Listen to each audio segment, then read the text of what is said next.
Hi, Dr. Vicki Stein here. Today we are going to be talking about vitamin D. Vitamin D is a hormone and it is called the sunshine hormone because it is synthesized from our skin when we are exposed to the sun. Unfortunately, many of us are advised that we should be covered in sunscreen and cover ourselves from head to toe with long sleeves and pants when we are out in the sun. And so many of us do not get the exposure to sun that we probably should. Vitamin D has been shown to help with depression. It helps with mood. It helps with bipolar substance abuse. We have seen an increase in food allergies and food sensitivities with kids on the rise. And in one research paper in 2017, the research recognized that vitamin D, along with some other nutrients like zinc and essential fatty acids, can actually help in the prevention and management of food allergies. Vitamin D is fat soluble, meaning that it is stored in our fat cells, so it can become toxic. We do need to be careful if we're supplementing on how much we supplement. What I recommend for my clients is to go to your doctor and have your blood work done and have your vitamin D levels checked. Now, understand that in most conventional labs, the vitamin D levels are usually rated as normal from 40 nanograms per milliliter to 80. But in functional medicine, that is considered too low. In functional medicine, the optimal level, and we are always looking for optimal health, is to be at 50 nanograms per milliliter or up to 80.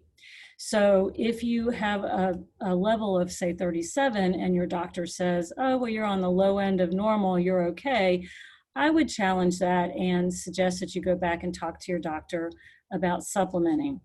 Supplementing, usually in order to bring levels up, is going to be at about 5,000 IUs. And then if you can get your levels up to an appropriate amount, then you can drop down to a maintenance level of 1 to 2,000 IUs. So typically what I ask people to do is take a supplement with your doctor's permission for 3 months and then have your blood levels checked again. And if your levels are adequate, you can drop to the 1 to 2,000. If not, you might want to increase even further. So for example, I had my blood work done recently and my vitamin D levels were at 27, which is significantly low in spite of the fact that I am outside every single day and I supplement with a 5,000 IU supplement. So my doctor has advised me to increase to 10,000, and then we're going to retest again in a couple of months to see if I am absorbing those vitamin D levels and getting my vitamin D levels up. If you are fair-skinned, you can expose yourself to the sun to get vitamin D.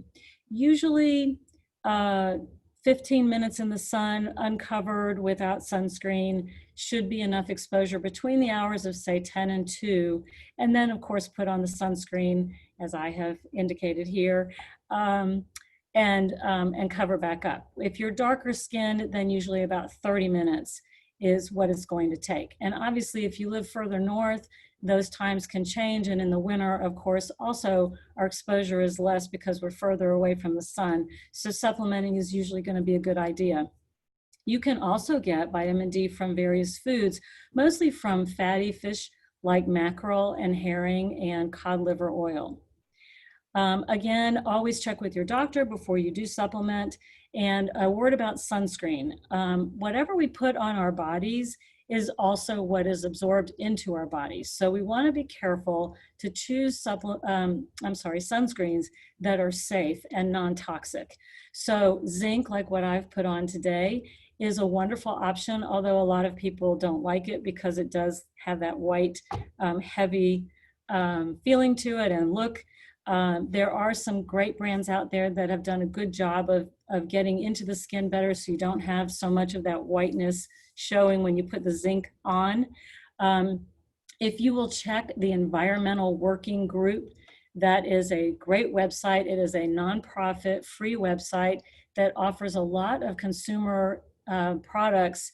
And in the spring and summer, they always have a spread on sunscreens, and they'll list the cost of the sunscreen, what's in them, and whether they recommend them or not. So one of the brands that I actually have bought in the past through researching different sunscreens on the Environmental Working Group website was something called Aveeno. I have it right here, actually, Aveeno for babies. And that's what I have on.